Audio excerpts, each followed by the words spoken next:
Coucou, j'espère que tu vas bien. Je vais parler de l'estime de soi. Je développe mon estime de moi. J'apprends à m'aimer. Je considère l'être merveilleux que je suis. Je m'autorise le meilleur. Je crée ma réalité. Je pose des intentions. J'utilise des affirmations positives. Et je visualise le meilleur pour moi. Je m'écoute. J'écoute mes besoins profonds. J'écoute mes envies. J'écoute mes aspirations intérieures. Je laisse mon cœur s'exprimer. J'agis en suivant mon cœur. Je fais preuve de reconnaissance. Je dépasse mes peurs et mes doutes. Je me libère. Je me libère des projections, des croyances limitantes, des préjugés. Je me libère des situations et des relations toxiques. Je me libère des poids et des charges. Voilà, donc on va essayer de décortiquer un peu tout ça. Donc, déjà, est-ce que vous savez c'est quoi la différence entre l'estime de soi et la confiance en soi ? La confiance en soi, c'est dû aux compétences que vous avez acquises. Et l'estime de soi, ça a vraiment un rapport avec à l'intérieur de soi. Quelle valeur je donne à qui je suis ? Donc j'apprends à m'aimer, je considère l'être merveilleux que je suis et je m'autorise le meilleur. C'est vraiment pouvoir développer son estime de soi et au quotidien essayer de plutôt que de focaliser sur le négatif, d'essayer de focaliser sur le positif et de voir en quoi on a de la valeur, en quoi on est merveilleux, en quoi on est un être exceptionnel. Voilà, est-ce que vous arrivez un petit peu à voir ça ? Ensuite, je pose des intentions, j'utilise des affirmations positives et je visualise le meilleur pour moi. Donc là, ça part du je crée ma réalité et on peut tous créer notre réalité. On est tous des êtres qui sont capables de ça. Moi, j'en suis convaincue. Et j'adore me dire que je crée ma réalité. J'adore me dire que tout part de moi et que tout est possible. Et je suis souvent surpris par la vie. J'ai souvent de la magie qui opère dans ma vie. Et je trouve ça magnifique. Si vous avez besoin d'affirmations positives, j'en ai quelques-unes. Autrement, vous tapez sur internet, affirmations positives, vous arrivez à trouver. J'adore aussi poser des intentions. Je sais pas, quand je vais dans un endroit et que je sais pas si je vais me sentir à l'aise, pas à l'aise, je vais me sentir bien ou pas, et je pose l'intention que tout va bien se passer. Ou quand je suis en voiture et que j'ai du mal à trouver... que je sais que là où je vais, il y a peut-être des complications au niveau des places de parking. Et je dis, je suis sûre que je vais trouver ma place de parking ou donne-moi l'opportunité d'avoir une place de parking juste à côté de l'entrée du magasin ou je ne sais quoi.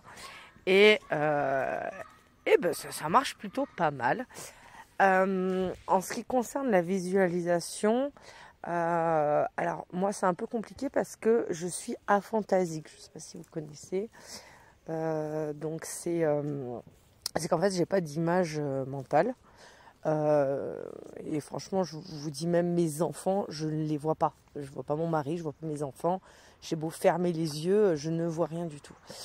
Donc des fois j'ai des espèces d'images qui arrivent, mais c'est comme comme si j'avais vu une photo de plus souvent, et en fait je vais pouvoir me mémoriser ça. Mais après est-ce que c'est dû à un choc émotionnel ? Je ne sais pas, parce que je me souviens que quand j'avais regardé Titanic, je le visualisais dans ma tête. Donc, qu'est-ce qui s'est passé entre-temps ? Je ne sais pas. Mais voilà. Donc, est-ce que vous créez votre réalité ? Est-ce que vous avez déjà posé des intentions ? Est-ce que vous avez déjà utilisé les affirmations positives ? et est-ce que vous arrivez à visualiser votre futur? Ensuite, je m'écoute, j'écoute mes besoins profonds, j'écoute mes envies et j'écoute mes aspirations intérieures. Déjà, est-ce que vous savez c'est quoi vos besoins en règle générale? Parce que moi, donc, je sais très bien le faire pour les autres, mais dès qu'il s'agit de moi, c'est beaucoup plus compliqué. Donc, ce que j'ai fait, j'ai tapé besoin fondamental sur Google et il y a un tableau avec tous les besoins, alors tous les sentiments, tous les besoins. Il y a plein de listes comme ça, des valeurs aussi. Et donc pour le coup, ça m'a vraiment aidé. Donc je vous le recommande. Et au niveau des envies, alors moi j'avais noté sur un papier, en fait j'avais écrit le titre, quelles sont mes envies, et souvent je laisse la vie faire les choses, parce que la vie est bien faite, et que donc j'écoute mes envies. En fait, le but c'est pas de prendre un papier et de suite noter ses envies, parce que quand on n'a pas l'habitude de réfléchir à soi, qu'est-ce qu'on aime vraiment, ça peut être un exercice compliqué. Moi, j'avais juste noté quelles sont mes envies. J'avais noté quelques envies là comme ça. Et en fait, ce que je fais, c'est que je mets le cahier devant mon bureau et que à chaque fois que j'ai une envie quelconque qui arrive, hop, je me rappelle que j'ai ce petit cahier et que je le note. J'écoute mes aspirations intérieures. Alors moi, je suis très... j'adore faire de l'introspection. J'adore être moi avec moi. Donc c'est pas quelque chose qui me... voilà, c'est quelque chose que je connais. Et je vous recommande vivement d'avoir des moments à vous où vous êtes seul avec vous-même. Parce que ça permet vraiment de se connaître. Ensuite, je laisse mon cœur s'exprimer. Donc, j'agis en suivant mon cœur, je fais preuve de reconnaissance et je dépasse mes peurs et mes doutes. Alors, pour moi, le cœur, c'est ce qui a vraiment c'est le plus important. Parce qu'il n'y a que la puissance du cœur qui agit en fait. Pendant des années, j'ai cru que tout était dans ma tête et que grâce à mon cerveau, qui était très intelligent, je pouvais faire des tonnes de choses. Sauf que je me suis rendu compte que le cerveau n'a pas toutes les infos. Le cerveau, c'est comme... en fait, il a pas connaissance des émotions, il n'a pas connaissance des ressentis. Le cerveau ne fait qu'analyser. Et donc il n'a qu'une partie des infos. Et donc pour moi, c'est hyper important de se reconnecter à son cœur et de réouvrir son cœur. Parce que moi, je suis quelqu'un qui a un énorme cœur, qui a le cœur très grand, très ouvert. Mais en fait, c'est ce que je crois. Parce qu'en fait, j'ai tellement été blessée, bafouée, rabaissée, humiliée quand j'étais jeune, qu'il y a plein de parties de mon cœur qui se sont refermées. Et j'ai beau dire que je vis beaucoup avec l'amour, et j'aime beaucoup le côté amour inconditionnel, parce que j'aime les gens comme ils sont en fait. Franchement, peu importe comment ils sont, je les accepte tels qu'ils sont. Donc pour moi, c'est une forme d'amour inconditionnel. Mais je sens quand même qu'il y a des choses qui me rebutent, ou je vais avoir plus de mal à aller vers certaines personnes. Donc bon, c'est pas encore ça. Mais disons qu'en tout cas, avec les gens qui m'entourent et auxquels j'ai confiance, c'est de l'amour pur et c'est beau, quoi. Je fais preuve de reconnaissance. Alors, un conseil que je peux vous donner, c'est que j'avais un cahier où je mettais 3 gratitudes par jour. Donc tous les jours, je notais 3 gratitudes. Donc je remercie pour cette belle journée avec les oiseaux. Et ça peut être vraiment des trucs simples, hein. J'ai vu de belles fleurs dans mon jardin. C'est pour pouvoir vraiment focaliser sur le positif et voir ce qui nous arrivait de bien. Et à la fin, je suis reconnaissante de. Et ça, je l'ai fait pendant bien 6 mois. Et j'ai adoré parce qu'en fait, ça me permettait aussi que quand j'allais pas bien, de relire ce cahier et de me dire « Ah, mais finalement, tu fais pas que de la merde, c'est pas tout à jeter à la poubelle, il y a quand même des choses pas mal à prendre. » Et je dépasse mes doutes et mes peurs. Moi, j'aime beaucoup traverser mes peurs, traverser mes doutes, même si c'est pas toujours évident et on croit toujours que derrière la peur, il y a un plan catastrophe, il y a une histoire de ouf et tout. Alors qu'en fait, souvent, c'est que un nuage de fumée, quoi. Donc, je vous encourage à dépasser vos peurs, en tout cas, step by step. Hein. On ne va pas y aller d'un seul coup et tout arracher. Les peurs, ça doit être en douceur. On doit te rassurer. Ça prend du temps, quoi. Laissez votre cœur s'exprimer. Ensuite, je me libère. Je me libère de mes projections, de mes croyances limitantes, de mes préjugés. Je me libère des situations et des relations toxiques. Je me libère des poids des charges. Alors, ça en quoi ça me fait penser? Alors déjà, les projections. Je me libère des projections parce que moi, ça, en fait, les projections, ce sont des illusions. C'est qu'en fait, tellement on se projette trop dans le futur, par exemple, qu'on espère telle ou telle chose. Mais en fait, à partir du moment où on est dans le passé ou dans le futur, on est dans l'illusion. Parce que il n'y a que l'instant présent qui compte, il n'y a que l'instant présent qui est vrai. Et ça, j'en prends de plus en plus conscience. Et je me rends compte que pendant longtemps, j'étais dans l'illusion. Quand j'ai fait du marketing de réseau, j'étais en mode, ça y est, je vais gagner plein d'argent, nanana. Et en fait, je me suis rendu compte que ça, c'est le rêve des gens. Mais moi, je suis pas... Alors bien sûr, j'adorais avoir beaucoup d'argent, pouvoir faire des trucs associatifs et tout ça. Mais encore que j'ai tellement peu d'envie et je suis pas du tout matérialiste. Et moi, ça serait plus pour faire des découvertes ou expérimenter de nouvelles choses, mais pas forcément au niveau matériel. Mais bref, voilà, on est souvent dans l'illusion de croire des choses qu'on n'a pas forcément besoin en plus. Et donc je vous invite à faire attention justement à vos projections et vos illusions, de voir est-ce qu'elles sont vraies, est-ce que c'est fondé ou pas.